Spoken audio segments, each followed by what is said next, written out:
अल्लाह ही अल्लाह किया करो, दुख न किसी को दिया करो, जो दुनिया का मालिक है नाम उसी का लिया करो। अस्सलामु अलैकुम वरहमतुल्लाहि वबरकातुहू। नाज़रीन, इस्तक़बाल है, स्वागत है आपका viral news live studio Jalgaon Maharashtra India में। मैं आपका मेज़बान मुफ्ती मोहम्मद हारून नदवी। आइए प्यारे मुल्क भारत की बहुत ही ख़ास बड़ी 10 अहम ख़बरों पर नज़र डालते हैं। लेकिन सबसे पहले मैं अपील करूँगा कि जो साथी नए हैं और अभी तक इस बेबाक सच्चे चैनल से जुड़े नहीं हैं, अगर आप चाहते हो कि आपको मुल्क भारत की और पूरी दुनिया की सही और सच्ची खबरें देखने और सुनने को मिले, तो फिर आप इस चैनल से जुड़ जाइए। सब्सक्राइब कर लीजिए हमारे इस चैनल को, बेल आइकॉन घंटी के बटन को भी दबा दीजिए ताकि हमारी हर वीडियो हर खबर आपको आपके मोबाइल पर मिल सके। और हाँ नाज़रीन, हम हर रोज़ एक अपील करते हैं कि प्लीज़, ये एक प्राइवेट चैनल है और चैनल चलाने के लिए पूरी एक टीम काम करती है, बड़ा रुपया पैसा खर्च होता है। अगर आप चाहते हो कि ऐसे चैनल जो जुल्म और जालिमों के ख़िलाफ़ बेबाक अंदाज में बोल रहे हैं, अगर आप चाहते हो कि ऐसे चैनल मजबूत हों, तो प्लीज़ आप चैनल की फाइनेंशियल हेल्प, माली ताआवुन, माली मदद ज़रूर कीजिए। स्क्रीन पर आप नज़र डालें, हमारे चैनल का बैंक अकाउंट नंबर भी दिया गया है। और अगर आप ऑनलाइन पैसा भेजकर मदद करना चाहते हैं तो गूगल पे, फ़ोन पे और पेटीएम तीनों का एक ही नंबर है 9637541786। अल्लाह ने जो भी आपको ताकत दी है उस एतबार से हर दिन या हफ्ते महीने में एक बार ही सही 200, 500, 1000 जो भी आप चैनल की मदद कर सकते हैं, मदद कीजिए, चैनल को मजबूत कीजिए, हमारा साथ दीजिए। आइए नाज़रीन, वज़ीर आला योगी आदित्यनाथ की सड़ी हुई, जी हाँ, शरारती और एकदम खबीस घटिया किस्म की नीयत वो आखिर सामने आ ही गई है। वज़ीर आला योगी आदित्यनाथ उत्तर प्रदेश ने कहा है कि वक्फ की ज़मीन पर हम मकानात बनाएंगे। समझ लो आप, यानी मुसलमानों की ज़मीन को कब्जा करना ही इनका मकसद है, जो हम पहले ही से कहते आ रहे हैं। और वज़ीर आला योगी आदित्यनाथ सिर्फ इतना कहने पर नहीं रुके, बल्कि गुंडागर्दी की ज़बान और गुंडों की ज़बान इस्तेमाल करते हुए कहने लगे कि लातों के भूत बातों से नहीं मानते, हम उनका इलाज करेंगे। और कहा कि जिन्हें बांग्लादेश पसंद है वो वहाँ चले जाएं। तो मैं वज़ीर आला योगी आदित्यनाथ को बता दूँ कि जो लातों के भूत है वो संविधान से नहीं मान रहे हैं। हम संविधान को सामने रखकर काम करेंगे और संविधान ही हमारा सब कुछ है और संविधान ने ही हमें यह हक दिया है। और तुम वो जलील लोग हो जो संविधान को ख़त्म करना चाहते हो, लेकिन इस मुल्क का दलित, ओबीसी, सेकुलर तबका और बाबा साहेब अम्बेडकर के विचार रखने वाले संविधान को वो किसी भी हाल में बदलने नहीं देंगे और उसे ख़त्म होने नहीं देंगे। और हम संविधान से जलीलों को और लातों के भूतों को समझाकर रहेंगे। आइए नाज़रीन, दूसरी बड़ी खबर लाडली बहनों के लिए। मैंने कहा था ना कि इलेक्शन के बाद ये अपना रंग बदलते जाएंगे। लाडली बहनों, मेरी प्यारी बहनों, हम तुमको समझा रहे थे कि ये जो 5-10 हज़ार तुमको दिए गए हैं, ये सिर्फ इलेक्शन के जिताने के लिए दिए गए थे। अब बीजेपी जीत गई, अब लाडली बहनों के पैसे धीरे धीरे किसी न किसी बहाने से कम किए जा रहे हैं। बताया जा रहा है कि लाडली बहनों को 1500 के बजाय अब 500 रुपये ही दिए जाएंगे, यानी 1000 रुपये खत्म। वजीर मंत्री आदित्य तटकरे ने बड़ा इंकशाफ किया है और कहा है कि जो बहनें दीगर स्कीमों से, दीगर योजनाओं से फायदा उठा रही है, उनकी रकम कम कर दी गई है। पहले तो धमकी दिया गया कि जिनकी इनकम अच्छी है और वो भी लाडली बहन योजना ले रहे, वो फटाफट जल्दी से अपने अकाउंट बंद करा दो। कई बहनों ने डर के अपने अकाउंट बंद करा दिए और अब जिनके शुरू है उनको 1500 के बजाय 500 पर लाया जाएगा और फिर आगे चलकर ये 500 रुपये भी खत्म। यही है बीजेपी की साजिश कि पहले लालच दो, लॉलीपॉप दिखाओ, फिर धोखा दो। नाज़रीन, बड़ी खबर आ रही है रियासत महाराष्ट्र की। जी हाँ, मैं आपको बता दूं कि कांग्रेस के महाराष्ट्र प्रदेश अध्यक्ष दबंग और कदआवर नेता हर्षवर्धन जी सपकाल का बड़ा बयान आया है। जी हाँ, उन्होंने कहा है कि भारतीय जनता पार्टी को अगर सचमुच मुसलमानों से मोहब्बत है और मुसलमानों की वाकई में हमदर्द है बीजेपी, तो फिर वजीर आजम, पीएम या कौमी सदर, नेशनल प्रेसिडेंट किसी मुसलमान को बनाया जाए। महाराष्ट्र कांग्रेस कमेटी के सदर हर्षवर्धन सपकाल ने बीजेपी को सख्त तनकीद का निशाना बनाते हुए कहा कि अगर वाकईतन बीजेपी को मुसलमानों से हमदर्दी है तो फिर किसी मुस्लिम शख्स को वजीर आजम या पार्टी का नेशनल प्रेसिडेंट बनाएं। वो अकोला में कांग्रेस कारकुनों के एक बड़े इज्तिमा से खिताब कर रहे थे। उस वक्त उन्होंने कहा कि कांग्रेस पार्टी के आज तक 89 प्रेसिडेंट गुजर चुके हैं, जिनमें तमाम मज़ाहिब, ज़ातों, मर्द, ख़वातीन, कबाइली, दलित, हिंदू, मुस्लिम और ईसाई भी शामिल रहे हैं। कांग्रेस ने हमेशा तरक्याती कामों का फ़ायदा हर समाज और हर तबके तक पहुंचाया है, मगर भारतीय जनता पार्टी आजकल मुसलमानों के तई मसनूई बनावटी हमदर्दी दिखाने का काम कर रही है। मुस्लिम खवातीन के विकास के नाम पर, मुस्लिम महिलाओं के विकास के नाम पर 3 तलाक का कानून लाया गया। गरीब मुसलमानों के लिए वक्फ बोर्ड के कवानीन की बात की गई। अगर वो वाकईतन बीजेपी संजीदा है और सच्ची है तो अपनी क़यादत मुसलमानों के सुपुर्द करे। और यही नहीं, उन्होंने आगे ये भी कहा कि बीजेपी के जो मौजूदा सदर है जेपी नड्डा, उनकी मुद्दत पूरी हो चुकी है और खुद वजीर आजम नरेंद्र मोदी भी 75 साल के हो चुके हैं। अब उन्हें भी रिटायरमेंट ले लेना चाहिए। ऐसे में अब आरएसएस की जानिब से किसी नए चेहरे का नाम आने के बजाय खुद बीजेपी को चाहिए कि वो एक मुसलमान शख्स को पार्टी की सरबराही दे या वजीर आजम के ओहदे पर फाइज करे।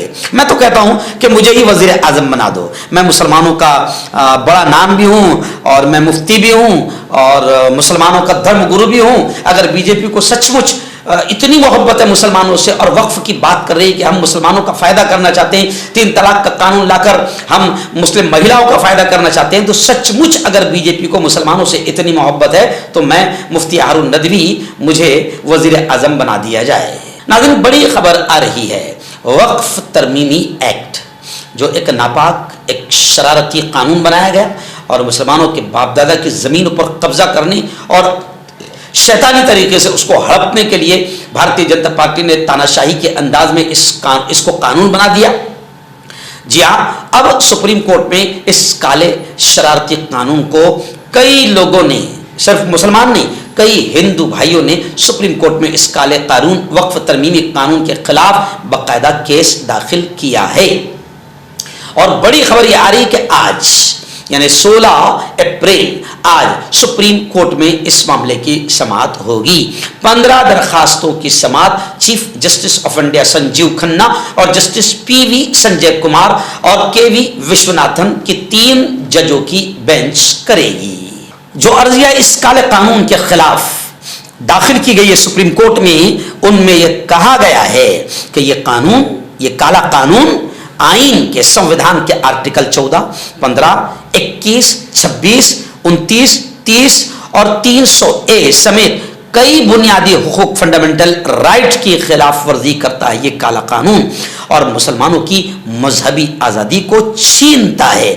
ये नया कानून सुप्रीम कोर्ट के उसूल से भी मुतसादिम है, टकराता है। जो vice A Waqf, always a वक्फ के नाम से जाना जाता है। इस उसूल के मुताबिक जो जायदाद एक बार वक्फ हो गई वो हमेशा के लिए वक्फ रहेगी। ये उसूल अदालत ने 1954 में रतीलाल पंचानंद गांधी बमुकाबला रियासत बंबई के फैसले में बयान किया था। यानी ये काला कानून पूरी तरीके से संविधान के खिलाफ है। नाज़रीन, एक बड़ी खबर आ रही है। जी हाँ, इन दिनों पूरे मुल्क में वक़्फ़ कानून को लेकर सियासत गरमाई हुई है और सियासी और सामाजिक सतह पर ज़बरदस्त बहस छिड़ी हुई है। लेकिन इसी दौरान बड़ी खबर आ रही है, वज़ीर आज़म का एक घटिया बयान, नरेंद्र मोदी का वो जो पंक्चर वाला बयान, इस पर अपोजिशन ने काफ़ी गुस्से का इजहार किया है और अपोजिशन पार्टी ने कहा है कि वज़ीर आज़म नरेंद्र मोदी का ये पंक्चर वाला बयान नफरत और तकब्बुर की जबान बोलता है। इतने बड़े मनसब, इतने बड़े ओहदे और कुर्सी पर बैठे शख्स को ऐसी घटिया जबान नहीं बोलना चाहिए। मैं आपको बता दूं कि वज़ीर आज़म नरेंद्र मोदी ने यह कहा था कि अगर वक्फ की जायदाद का सही इस्तेमाल हुआ होता तो मुस्लिम नौजवानों को पंक्चर नहीं बनाना पड़ता। वज़ीर आज़म के इस बयान को मुसलमानों की फाइनेंशियल कंडीशन, माशी हालत पर एक तंज और मुसलमानों को नीचा दिखाने की कोशिश के तौर पर देखा जा रहा है। असदुद्दीन ओवैसी ने मोदी से सवाल किया कि गुज़िश्ता 11 वर्षों में उन्होंने गरीब हिंदुओं या मुसलमानों के लिए क्या काम किया। ओवैसी ने कहा कि आज 33% हिंदुस्तानी बगैर तालीम और रोजगार के जिंदगी गुजार रहे हैं। वक्फ की ज़मीनों का नुकसान इसलिए हुआ क्योंकि कानून और निज़ाम हमेशा कमज़ोर रहा। और अब आप वो जो अमेंडमेंट ला रहे हैं, तरमीम कर रहे हैं, ये और ज़्यादा वक्फ को आप कमज़ोर कर देंगे। इमरान प्रतापगढ़ी ने तो ज़बरदस्त अंदाज में जूता मारा और कहा कि मुझे हंसी आ रही है। जो वज़ीर आज़म कुछ दिनों पहले मुल्क के तमाम पढ़े लिखे जवानों को पकोड़ा बेचने और पकोड़ा तलने का मशवरा दे रहे थे, आज वो पंचर बनाने का मजाक उड़ा रहे हैं। आपने नौजवानों को न पकोड़ा तलने लायक छोड़ा, न पंचर बनाने के लायक छोड़ा। नाज़रीन, एक काना बाबा है, अंधा बाबा, उसका नाम गालिबन रामदेव है। रामदेव पहले मुसलमानों के जमीयत उलमा के स्टेज पर आकर राष्ट्रीय एकता, मोहब्बत, अमन, शांति की बातें करता था, लेकिन जैसे ही बीजेपी की गोद में गया तो जाहिर बात है माहौल का असर पड़ गया और फिर पूरी तरीके से किसी कोबरा और जहरीले नाग और जहरीले सांप से भी ज़्यादा जहर उगलने लगा है। अपनी दवाओं को और अपने प्रोडक्ट्स को बेचने के लिए इसने हिंदू मुसलमान कार्ड खेलना शुरू कर दिया है। और गुज़िश्ता कुछ दिनों पहले उसकी एक वीडियो वायरल हुई रूह अफ़ज़ा शरबत के बारे में कि ये रूह अफ़ज़ा शरबत, इसकी कंपनी के मालिक जो इससे पैसा कमाते हैं उससे मस्जिद बनते हैं, मदरसे बनते हैं। आओ मेरी घटिया शरबत पियो, इससे गुरुकुल बनेंगे और ये बनेंगे वो बनेंगे। तो बाबा रामदेव का ये जो घटिया किस्म का बयान था हिंदू मुसलमानों में नफरत करने का, इससे बाबा तो फंस गया, क्योंकि दिग्विजय सिंह कांग्रेस के नेता ने बाबा रामदेव के खिलाफ FIR दर्ज कराई है। बाबा तो फंस गया, लेकिन रूह अफ़ज़ा तो उछल गया और पूरी दुनिया में नहीं, हिंदुस्तान नहीं, पूरी दुनिया में रूह अफ़ज़ा की मार्केट तकरीबन 15% बढ़ गई। और बाबा रामदेव ने जो रूह अफ़ज़ा के खिलाफ बयान दिया है, कभी कभी तो दिल में ऐसा आता है कि कहीं बाबा रामदेव को हमदर्द ने कुछ पैसा तो नहीं दिया था कि ऐसा बयान दे, कुछ सुपारी तो नहीं दिया था, क्योंकि रूह अफ़ज़ा का बहुत जबरदस्त फायदा हुआ है। खैर, बाबा रामदेव विवादों में फंसे रहते हैं। कभी सलवार पहनकर भागे थे तो वो भी चर्चा काफी चर्चा में रहे थे।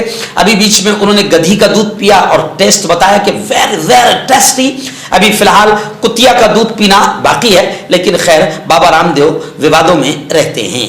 आइए नाज़रीन, बड़ी खबर आ रही है उत्तर प्रदेश से। जी हाँ, खबर है कि राम मंदिर समेत उत्तर प्रदेश के 10-15 जिलों को धमकी आमेज ईमेल मिले हैं और उन मेल में मंदिरों को बम से उड़ाने की बात के साथ साथ सिक्योरिटी बढ़ाने की भी बात कही गई है। और कहा गया है कि अगर ऐसा नहीं किया गया तो राम मंदिर को बम से उड़ा दिया जाएगा। राम मंदिर ट्रस्ट को मिलने वाली ईमेल में कहा गया है कि सिक्योरिटी बढ़ाई जाए और ऐसा नहीं किया तो बम से उड़ा दिया जाएगा। खैर, ये खबर है, इस खबर में कितनी सच्चाई है ये मीडिया वाले भी जानते हैं, सब जानते हैं, लेकिन क्या करें, खबर है, खबर देनी पड़ती है, चाहे वो खबर झूठी ही क्यों ना बनाई गई हो। नाज़रीन, राजस्थान से बड़ी खबर आ रही है। जी हाँ, राजस्थान में पुलिस की हिफाजत में गाय की स्मगलिंग का बड़ा रैकेट सामने आया है। पुलिस की सुरक्षा में माताओं को स्मगलिंग किया जा रहा है। 52 ट्रकों में मध्य प्रदेश जाने वाली गाड़ियों को सरहद पर, बॉर्डर पर रोका गया। जानवरों के मेले में ले जाया जा रहा है, ऐसा बताया गया। इतवार की रात बांसवाड़ा से 50 से ज्यादा ट्रकों में मवेशियों को मध्य प्रदेश ले जाने पर तनाजा खड़ा हो गया है। एमपी राजकुमार रावत ने इल्जाम लगाया है कि राजस्थान में हुकूमत की मिली भगत से गाय की स्मगलिंग हो रही है। उन्होंने कहा कि गाय माता के नाम पर वोट मांगकर इख्तिदार में आने वाली, सत्ता में आने वाली बीजेपी हुकूमत खुद पुलिस के काफिले की मदद से गाय की स्मगलिंग कर रही है। एमपी रावत ने वजीर आला भजनलाल शर्मा से इस्तीफा का डिमांड किया है और मरकजी एजेंसी से तहकीकात का मुतालबा भी किया है। एक्चुअल में ये खबर कोई नई खबर नहीं है। गुजरात बॉर्डर से महाराष्ट्र के अंदर या इधर से मध्य प्रदेश से महाराष्ट्र या कहीं पर भी ये जितनी गायों की स्मगलिंग होती है, इसमें सब में बाकायदा खुद गौरक्षक भी शामिल होते हैं, पुलिस भी शामिल होती है और हुकूमत भी शामिल होती है। लेकिन मार खाता है, पकड़ा गया तो बेचारा मुसलमान। नाज़रीन, गुज़िश्ता कल हमारे शहर जलगांव की ईदगाह मस्जिद के हॉल में ऑल इंडिया जमीयतुल कुरैश की महाराष्ट्र की एक बड़ी अहम मीटिंग हुई।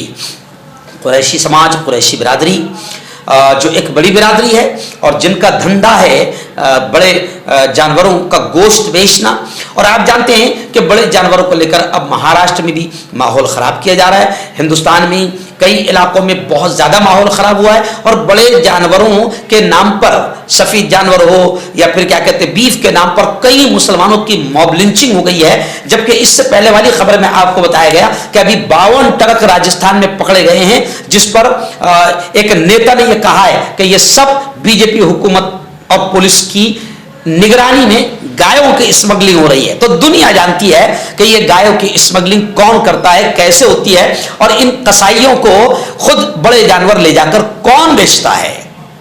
जी हाँ, तो अब गुज़िश्ता कल ऑल इंडिया जमीयतुल कुरैश की मीटिंग में, जहां जमीयतुल कुरैश के तमाम जिम्मेदारान, मलकापुर से मजीद कुरैशी साहब और नागपुर और नासिक और जलगांव ज़िला और हर तरफ से जिम्मेदारान आए थे, उस मीटिंग में एजाज मलिक भी मौजूद थे और मुझे भी बुलाया गया था। तो उस मीटिंग में तमाम ही जिम्मेदारों ने कसाई बिरादरी के, उस कुरैश बिरादरी के तमाम साथियों को यह समझाया कि अभी मुसलमानों, तुम्हारी जान, ईमान वाले की जान बड़ी कीमती है।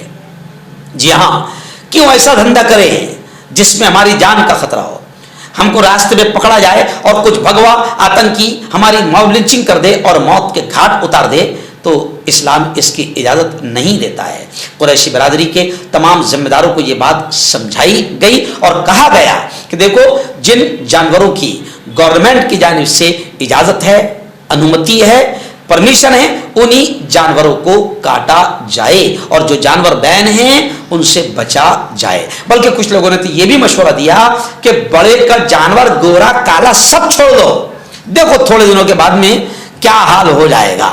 जी हाँ, और फिर हुकूमत और खुद लोग शेतकरी कैसे गिड़गिड़ाएंगे, यहां तक भी बात हुई। लेकिन खैर तमाम बिरादरी ने यह तय किया है कि जो जानवर बैन है, ममनू है, मना है, वो जानवरों को नहीं काटा जाएगा, परमिटेड जानवरों को ही काटा जाएगा। और फिर मैंने अपने बयान में महाराष्ट्र गवर्नमेंट से और इंडियन गवर्नमेंट से ये अपील की है कि इस समाज के कारोबार के जरिए से हमारे मुल्क का जीडीपी बहुत आगे बढ़ता है और सिर्फ एक त्यौहार बकरीद का करोड़ों अरबों रुपये हमारे मुल्क को दे जाता है, बिजनेस दे जाता है। इसलिए हमने गवर्नमेंट से अपील की है कि जायज जानवरों पर कम से कम कसाई भाइयों को, कुरैशी बिरादरी को, कुरैशी समाज को सताया ना जाए और जो भी आतंकी सताते हैं किसी भी नाम पर, उन पर सख्त कार्रवाई की जाए और इस समाज को भी अपना कारोबार जायज तरीके से, पुरअमन तरीके से करने की इजाजत दी जाए। जहां पर स्लॉटर हाउस नहीं है वहां पर उनको स्लॉटर हाउस का भी बाकायदा हुकूमत की जानिब से, नगर पालिका की जानिब से इंतजाम किया जाए ताकि गंदगी बाहर ना हो और माहौल खराब ना हो। जो जायज कारोबार है और जिन जानवरों की परमिशन है, उन जानवरों को परमिशन के साथ पुरअमन तरीके से काटने की इजाजत दी जाए और माहौल को शांततापूर्व बनाया जाए। नाज़रीन, इस वक्त रियासत बिहार से हमारे रिपोर्टर फैजान इलाही ने बताया कि वक्फ कानून 2025 जो काला कानून है, सियाह कानून है, शरारती कानून है, जो मुसलमानों के वक्फ की जमीनों को हड़पने के लिए बनाया गया है, इस काले कानून के खिलाफ बिहार के ग्राम दुबियाई पोस्ट लालपुर प्रखंड पिपरा जिला सुपौल बिहार में भी इस काले कानून के खिलाफ जबरदस्त अंदाज में रैली निकाली गई और रैली निकालने वालों ने नारेबाजी भी की इस काले कानून के खिलाफ और तानाशाही नहीं चलेगी ऐसे भी नारे लगाए और नरेंद्र मोदी और भारतीय जनता पार्टी की सरकार से और खास तौर से भारतीय जनता पार्टी के साथ में जो पलटू राम है नीतीश कुमार वो बिहार के ही वजीर आला है उन तमाम से ये अपील की गई कि इस शरारती काले कानून को वापस लिया जाए और बिहार वालों ने कहा कि इस काले कानून को हम किसी भी हाल में कबूल नहीं करेंगे। बंगाल में जिस तरीके से ममता दीदी ने कहा कि इस कानून को हम बंगाल में लागू होने नहीं देंगे तो बिहार की इस रैली में भी लोगों ने नारा लगाया कि नीतीश कुमार को भी ये चाहिए कि वो जिनके वोट लेकर वजीर आजम बना है उस मुस्लिम समाज को यकीन दिलाए कि वो इस काले कानून को बिहार में लागू होने नहीं देंगे। तो बिहार में जबरदस्त अंदाज में रैली निकाली गई। तो मैं हकीम जावेद, क्या आपको शुगर है या आपके बदन में दर्द रहता है जैसे जोड़ों का दर्द, नसों का दर्द, गठिया भाई? इसके अलावा अगर आपको बवासीर है, खूनी वाली हो, मस्से वाली हो और अगर आप अपनी शादीशुदा जिंदगी को लेकर खुश नहीं है तो आप हमें कांटेक्ट कर सकते हैं। यहाँ गारंटी के साथ जड़ी बूटी से इलाज किया जाता है। Thank you so much. मर्दाना ताकत हासिल करें 72 घंटों के अंदर, वो भी जड़ी बूटियों द्वारा हकीम याकूब खान से कांटेक्ट करें जो कि 75 सालों से हिकमत कर रहे हैं। इसके अलावा जोड़ों में दर्द, गुर्दों में पथरी, शुगर, खुजली, ब्यूकेरिया का गारंटी से इलाज किया जाता है। अभी कांटेक्ट हकीम फरीद जो कि खानदानी देसी दवाओं से इलाज करते आ रहे हैं जैसे मर्दाना ताकत, लिकोरिया, शुगर, बिना अंग्रेजी दवाई बिना परहेज के खत्म हो जाती है। इसके अलावा जोड़ों का दर्द, घुटनों का दर्द, कमर दर्द, खुजली, बवासीर, खून या मस्से वाली, वजन कम करना, वजन बढ़ाना, तिल, मस्से, आंखों के ऊपर की चर्बी, बालों का झड़ना, बालों में कीड़ा लगना, भी कांटेक्ट